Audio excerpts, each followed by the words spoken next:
शिक्षा संकल्प चैनल रे आपण मानक स्वागत। आज आम वीरपुत्र नेताजी सुभाष चंद्र बोस को जीवनी विषय रे जानिबा। आमर प्रिय जन्मभूमि भारत वर्ष जुगे जुगे केते वीरपुत्र को कूल धरी तेणु से वीर प्रसविनी भाव पृथ्वी रे परिचित। कथारे कहती भारत माता जगत जीता। यही वीरपुत्र मानक साहाय्य से जगत रे निजर विजय केतन उड़े विश्व वंदनीय होइछि।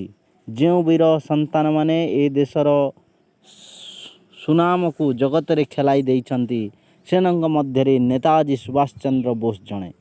केवल आम देश रे कहीं सारा पृथ्वीर केते लोक तांको नेताजी नाम रे डाकंती।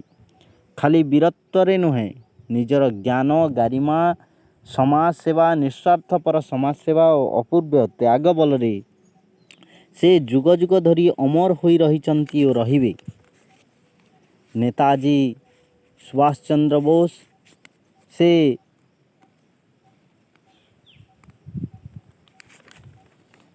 जन्मग्रहण करथिले आम ये धरापृष्ठ सारा पृथ्वी रे चहल पकाए जी अपूर्व देश प्रेमर परिचय दे जाइछन्ति से सुभाष चंद्र बोस जन्मग्रहण करथिले आमर एही ओडिशा माटी रे। जुगे जुगे आमर ये उत्कल भूमि केते वीर संतान को कूल धरी तार वीर संतान मानकर अपूर्व वीरत्व देखी दिने मगध सम्राट अशोक चकित हो जाइथिले। एहार माटी गोड़ी पवित्र। एही माटी रे कोटि कोटि जनतार प्रिय नेता नेताजी सुभाष चंद्र बोस जन्मग्रहण करथिले। उत्कल माता केते तप करथिला कि जानी सुभाष को कोलरे धरी विश्व बक्षरे अपूर्व गौरवर मंडिता थिला। यह आमर कटक सहर कथा। सेते बेले यही सहर विख्यात वकील थांती जानकीनाथ बोस। क्यों दिन से बंग प्रदेश रु आसी स्थायी भाव में कटक सहर ओडिया बजार रे घर करी बास करुथिले। 1897 मसीहा जानुआरी मास 23 तारिख दिन तांक स्त्री प्रभावती देवी पुत्र संतानटीए जन्म देले। कृष्णंक परी से प्रथमे अष्टम गर्भरे संतान से अष्टम गर्भार संतान पितामाता आनंदरे तार नाम रखिथिले सुभाष। किए बा जानिथिला से दिन रे सेजरे शोइथिबा से टिके पिलाटी भविष्यत रे कोटि कोटि जनतार प्रिय नेताजी हेबे बोली। शशिकला परी पुओ पिता मातांक कोलरे बढ़िबाकू लागिला। समाज रे केते बड़ बड़ लोक जानकीनाथ पाखक आसुथांती। सुभाष का खंडी हस सुंदर चेहरा और दिरोटी कथा समस्त को भल लगे। समस्ते ताकू कोलरे धरती आदर करती। पितामातांकर प्रभाव संतान मानक उपरे जुगे जुगे पड़ी आसी। घर ही पिला मानकर प्रथम शिक्षा केन्द्र और पितामातांकर शिक्षा प्रथम शिक्षा बोली पंडित माने कहती। सुभाष का जीवन रे यह घटीथिला। बापा थिले उच्च शिक्षित और से श्रृंखलित जीवन यापन करुथिले। सबुबेले तांकर गोटिए उच्च आशा थिला पुओ माने श्रृंखलित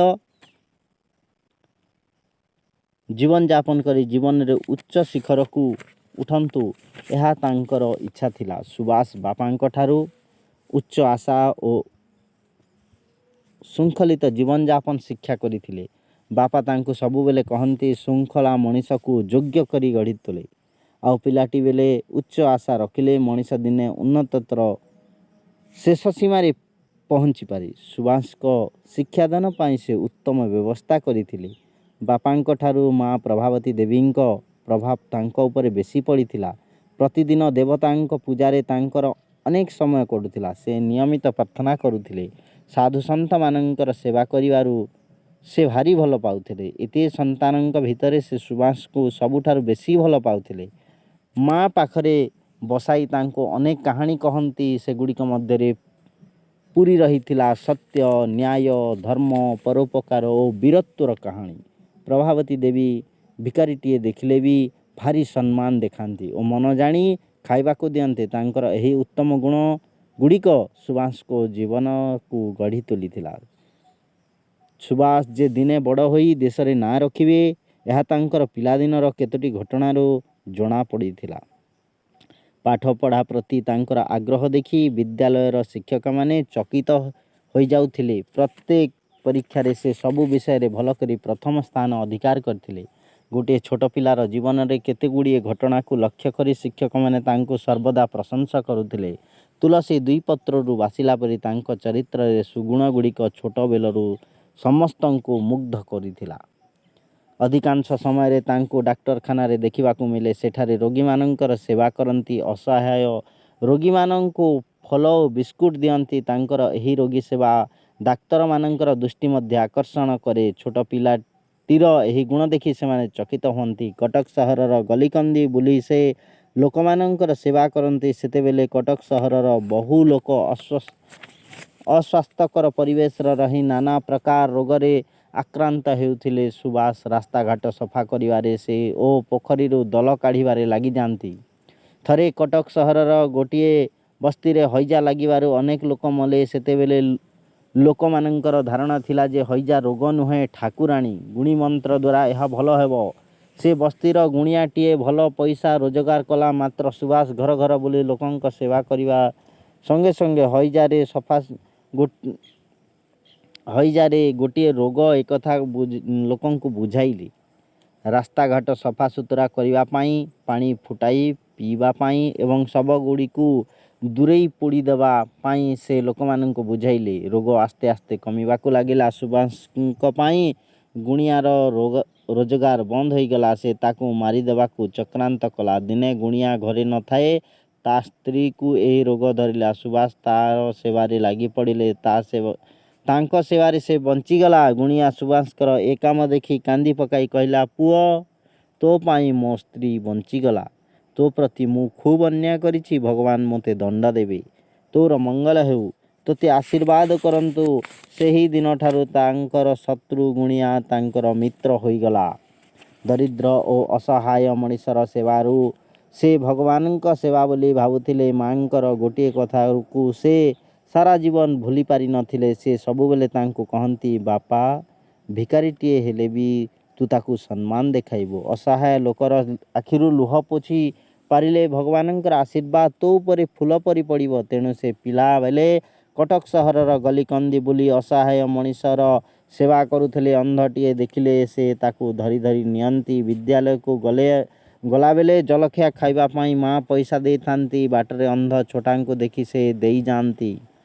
ଛୋଟ ବୟସରୁ ସେ ଅନେକ ବହି ପଢ଼ୁଥିଲେ। ପୃଥିବୀର ଅନେକ ବିଖ୍ୟାତ ଲୋକଙ୍କ ବହି ତାଙ୍କ ପଢ଼ା ଘରେ ଥାକ ଥାକ ହୋଇ ରହିଥିଲା।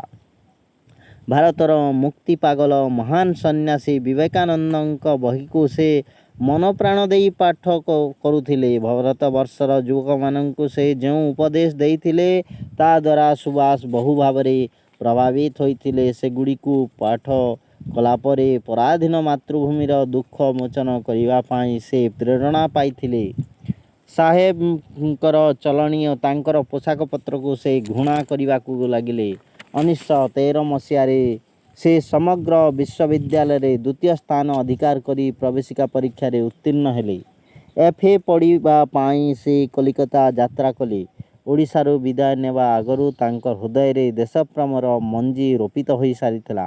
କଲିକତା ମହାନଗରୀରେ ତା ବିଶେଷ ଭାବରେ ଜାଗ୍ରତ ହେଲା ଓ ସେ ସ୍ୱାଧୀନ ଭାରତର ସ୍ୱପ୍ନ ଦେଖିଲେ। କଲିକତା ମହାନଗରୀର ପ୍ରେସିଡେନ୍ସି କଲେଜରେ ସେ ନାମ ଲେଖାଇ ପାଠ ଆରମ୍ଭ କଲେ। ସେତେବେଳେ ତ ବଙ୍ଗପ୍ରଦେଶର ସ୍ୱାଧୀନତା ଆନ୍ଦୋଳନ ଖୁବ୍ ଜୋରରେ ଚାଲିଥାଏ।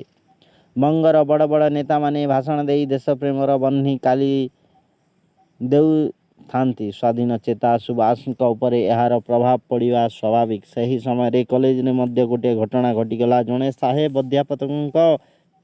ଅଧ୍ୟାପକଙ୍କ ଆଚରଣ ଓ ବ୍ୟବହାରରେ ଅସନ୍ତୁଷ୍ଟ ହୋଇ କେତେକ ଆନ୍ଦୋଳନକାରୀ ଛାତ୍ରମାନଙ୍କୁ କଲେଜରୁ ବହିଷ୍କାର କଲେ।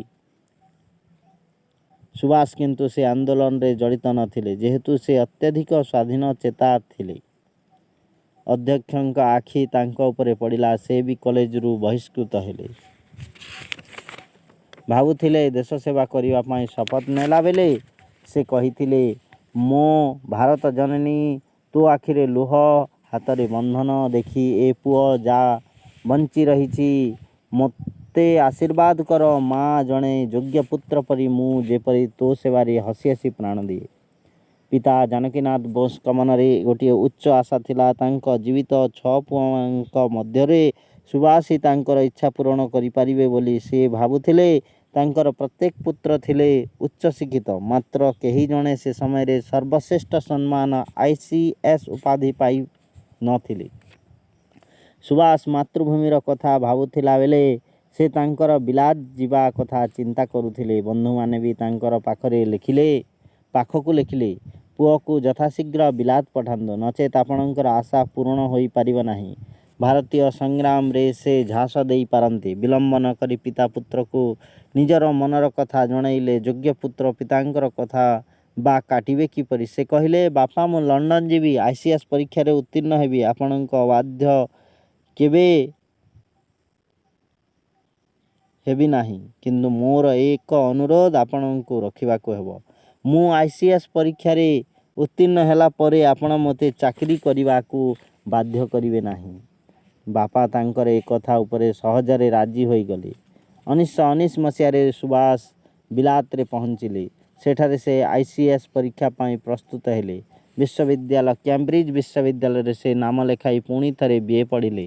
ତାଙ୍କର ଅସାଧାରଣ ଜ୍ଞାନର ପରିଚୟ ପାଇଁ କ୍ୟାମ୍ବ୍ରିଜ ବିଦ୍ୟାଳୟର ଅଧ୍ୟାପକମାନେ ଚକିତ ହୋଇଗଲେ। ICS ପରୀକ୍ଷା ଦେବା ପାଇଁ ତାଙ୍କୁ ଅନେକ ଗୁଡ଼ିଏ ପାଠ୍ୟପୁସ୍ତକ ପଢ଼ିବାକୁ ହେଲା। ସେ ପ୍ରତ୍ୟେକ ପୁସ୍ତକକୁ ଭଲ ଭାବରେ ପଢ଼ନ୍ତି। ତାଙ୍କର ସ୍ମରଣ ଶକ୍ତି ଅତି ପ୍ରଖର ଥିଲା। ସେ ଥରେ ଯେଉଁ ବହି ପଢ଼ନ୍ତି, ଦ୍ୱିତୀୟ ଥର ତାକୁ ଆଉ ପଢ଼ିବାକୁ ପଡ଼େ ନାହିଁ। ଥରେ ସେ ଖଣ୍ଡେ ବହି ପଢ଼ୁ ପଢ଼ୁ ଭାରତ ବିଷୟରେ କେତୋଟି କଟୁ କଥା ଲେଖା ଯାଇଥିବାର ଦେଖିଲେ।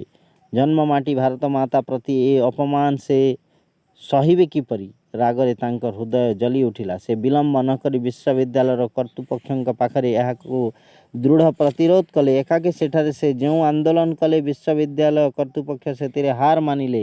ଶେଷରେ ଏହି ପୁସ୍ତକରୁ କେତେ ଧାଡ଼ି ଲେଖା ଉଠାଇ ଦେବାକୁ ପଡ଼ିଲା।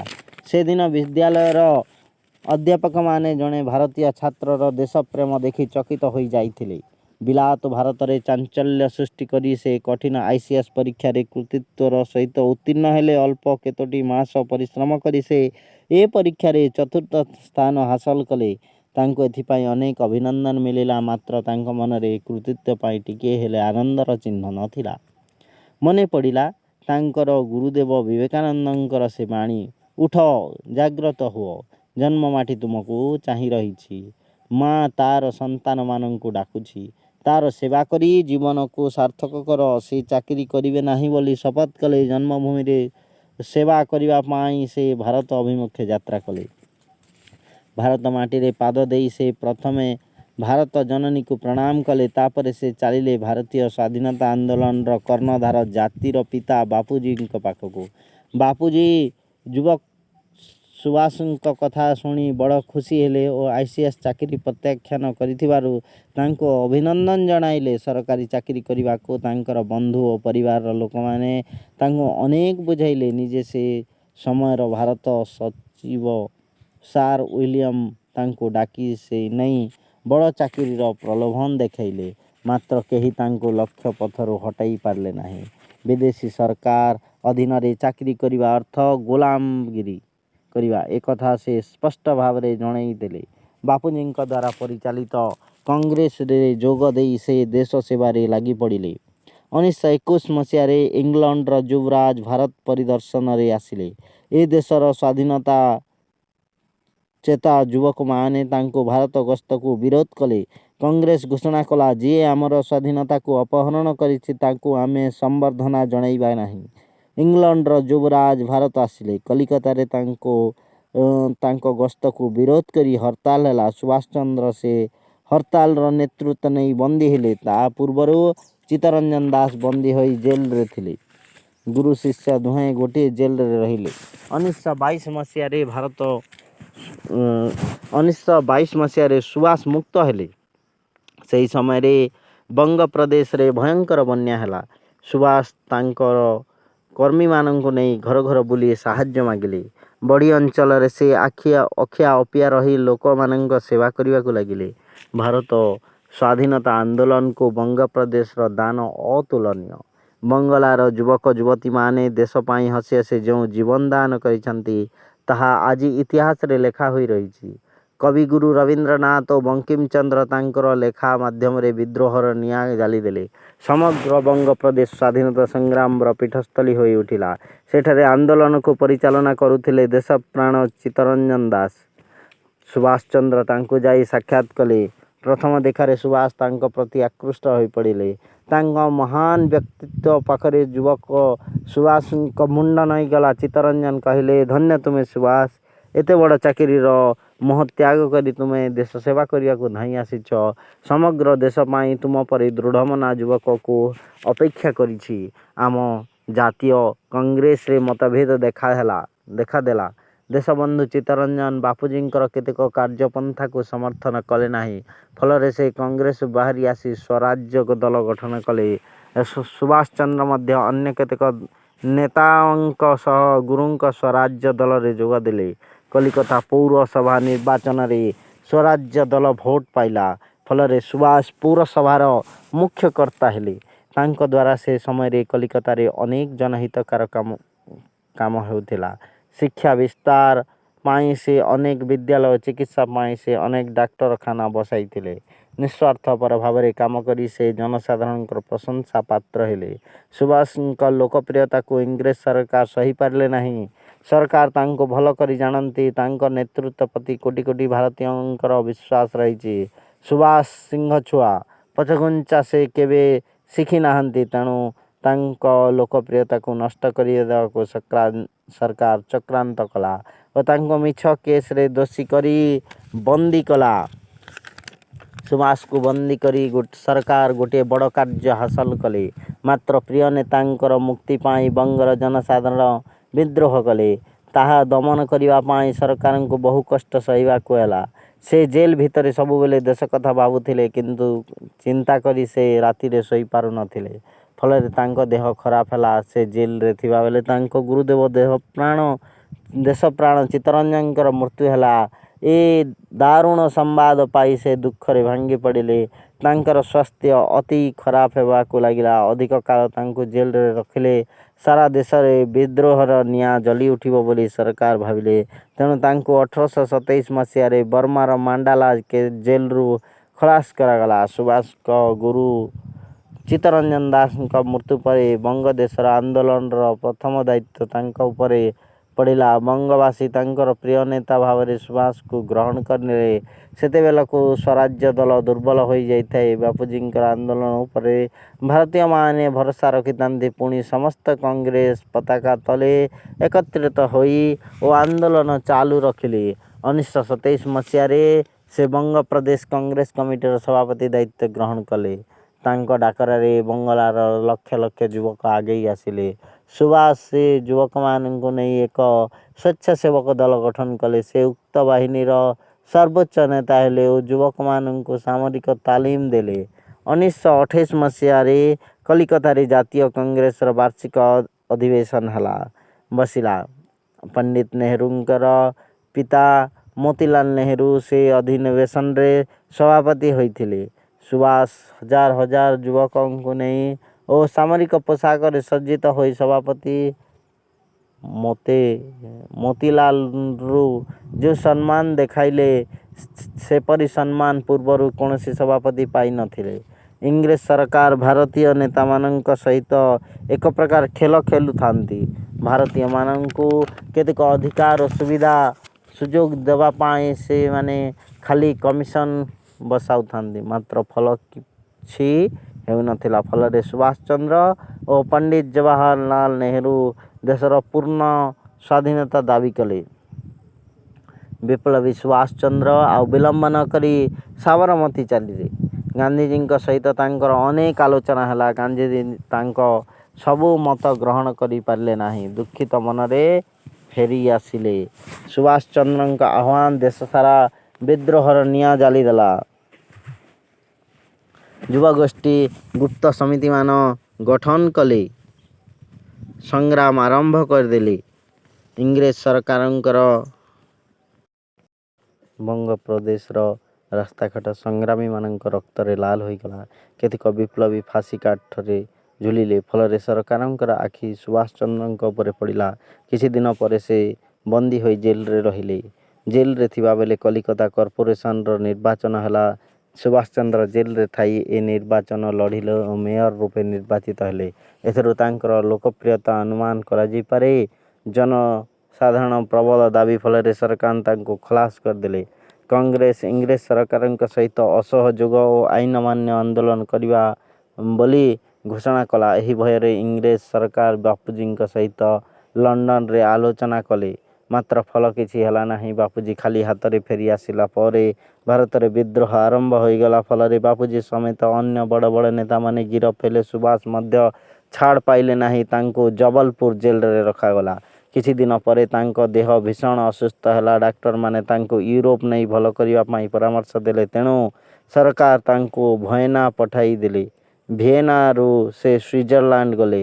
ଭିଏନା ର अवस्थान काल रे विठल भाई पटेल सहित तांकर साक्षात हला। एहाको मणिकांचनर संजोग बोली केतेक कहନ୍ତି। दुई जातीयतावादी नेता मातृभूमि को स्वाधीन करने को विभिन्न पंथा चिंता करने को लगे। सेठारे से पोलैंड, तुर्क, फ्रांस, आयरलैंड आदि देश भ्रमण रे गले। विश्वर विभिन्न नेता सहित साक्षात करी से भारतर स्वाधीनता विषय रे आलोचना कले। से विदेश रे थिला बेले तांको बापा जानकीनाथ बोस गुरुतर सुस्थ हेले। पिता को देखिबा पाई से स्वदेश को बाहरी आसिले, मात्र से घरे पहुँचवा पूर्व तांको बापा संसार रे नथिले। 1938 मसीहा फेब्रुआरी मास 19 तारिख दिन गुजरात रो विठल नगर ठारे कांग्रेस अधिवेशन बसिला। ए देशर जनता तांको सभापति पद रे आगामी वर्ष पाई मरण कले। चारिआडे आनंदर लहरी खेलीगला। भारतर जड़े सुयोग्य संतान उपयुक्त सम्मान पाइले बोली देशवासी अनुभव कले। आम भारतर कांग्रेस इतिहास रे 1939 मसीह गोटे दुखदायक घटना घटीगला। आगामी वर्ष पाई कांग्रेस सभापति किए हेब से गोटे निर्वाचन हला। सुभाष निर्वाचन रे प्रार्थी भाव में ठिया हेले, मात्र कांग्रेस रो कर्णधार बापूजी सुभाष को चाहि नथिले। तेणु से अन्य जड़े नेता पृथ्वी सीतारामय्या को ठिया कराइले। फल उल्टा हला, बापूजी प्रार्थी हारीगले। सुभाष सभापति पद पाई जीति जीवार देश सारा पुणी आनंदर लहरी खेलीगला। सुभाष सभापति हेले। ए देशर जनता तांको उच्च सम्मान देखाइले। आगामी वर्ष पाई से जीतवा को बापूजी दुख प्रकाश कले। से कहले, पिता भी सीतारामय्या यह पराजय नुहे, यह हेउछि मोर पराजय। बापूजी कथा सुभाष को भारी बाधिला। तांको से गभीर भावे भक्ति करुथिले। बापूजी एक कथा कहीं कहले, से किछि बुझी पारले नाही, मात्र तांको सम्मान देखाइबा पाई से सभापति पद छाड़ीदेले। कांग्रेस सभापति पदरु इस्तीफा दे से नीरव रे बची पड़िले नाही।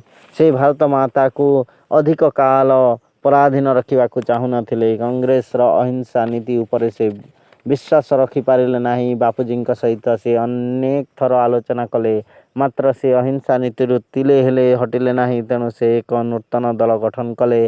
तार नाम रखिले फरवर्ड ब्लॉक। अनेक कांग्रेस कर्मी ए दल रे आसी जोग देले। तेणु कांग्रेस दलर तांको बाहर कर दियागला। से देशर विभिन्न स्थान रे भाषण देइथिले। तुमे मते रक्त दियो, मु तुमको स्वाधीनता देवी। स्वाधीनता मागिले मिले नाही, अस्त्र साहाय्य यह आमको हासिल करवा। ताहांकर ए भाषण देश में नूतन जागरण खेलाईदेला। फल से पुणी बंदी हेले। बंदीशाला से अनशन करने को भारतर स्वास्थ्य खराब हला। फल इंग्रेज सरकार तांको खलास करदेले, किंतु निज घरे बंदी होई रहिले। गोरा सिपाही माने तांको घर पाखरे दिन राति तांको जगी रहिले। जेल रे थिबा बेले द्वितीय विश्व युद्ध आरंभ हैला। जलस्थल आकाश युद्ध रे कंपिला। गोटे पाखरे रहिले जर्मन, जापान और इटाली एवं अन्य पाखरे रहिले इंग्लैंड, अमेरिका और रूस। सही समय नेताजी सुभाष मन रे गोटे नूतन चिंता प्रवेश कला। से विदेश जाई इंग्रेज मान को बाहर आक्रमण करिवे, देशवासी भितरु आक्रमण करिवे बोली से भाविले। जेल रे तांकर सह बंदी माने तांकर एक ए मत को समर्थन कले। एक कथा को गुप्त रखा गला। जेल रु खलास होला परे से विदेश जीवा को योजना कले। नेताजी सुभाष एल्गन रोड रे तांको थिबा तांकर बासभवन रे गृहबंदी रूपे रहिले।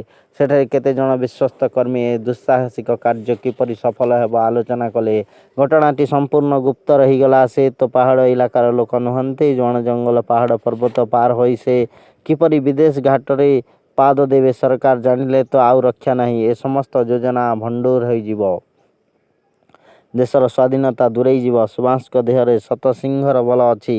ସେ ସିଂହ ଛୁଆ ତାଙ୍କ ଯୋଜନା ସଫଳ ରୂପେ କାର୍ଯ୍ୟକାରୀ ହେଲେ ସ୍ୱାଧୀନତା ନିଶ୍ଚୟ ମିଳିବ। ଅନେକ ଚିନ୍ତା କରି ଫରୱାର୍ଡ ବ୍ଲକର ଅନ୍ୟତମ ନେତା ଅତି ବିଶ୍ୱସ୍ତ କର୍ମୀ ମହମ୍ମଦ ଆକବର ସାହେବ କିଷାନ ଦଳର ସଭ୍ୟ ଭକତରାମଙ୍କ କଥା କହିଲେ। ତାଙ୍କ ସହିତ ମଧ୍ୟ ଆଲୋଚନା ଚାଲିଲା। ସେ ତାଙ୍କର ପ୍ରିୟ ସୁଭାଷକୁ ନିରାପଦରେ କାବୁଲରେ ପହଞ୍ଚେଇ ଦେବେ ବୋଲି କହିଲେ। ବିଦେଶ ଯିବାର ଯୋଜନା ପ୍ରସ୍ତୁତ ହେଲା। ଶିଶିର ବୋଷ ଏକାକୀ ଦୀର୍ଘପଥ ଗାଡ଼ି ଚଲେଇ ଆସାନସୋଲରେ ଥିବା ତାଙ୍କ ବଡ଼ ଭାଇ ଅଶୋକଙ୍କ ପାଖରେ ପହଞ୍ଚିଲେ। ଏ କି ଆଶ୍ଚର୍ଯ୍ୟ! ଅଶୋକ ବି ହଠାତ୍ ନିଜର ପ୍ରିୟ ସାନ ଭାଇକୁ ଚିହ୍ନି ପାରିଲେ ନାହିଁ।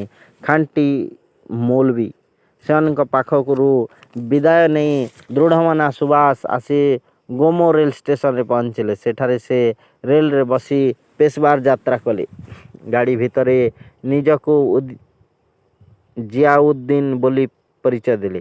ପୂର୍ବ ଯୋଜନା ଅନୁସାରେ ପେଶାବରେ ତାଙ୍କର ଜଣେ ମୁସଲମାନ କର୍ମୀଙ୍କ ଘରେ ଆସି ରହିଲେ।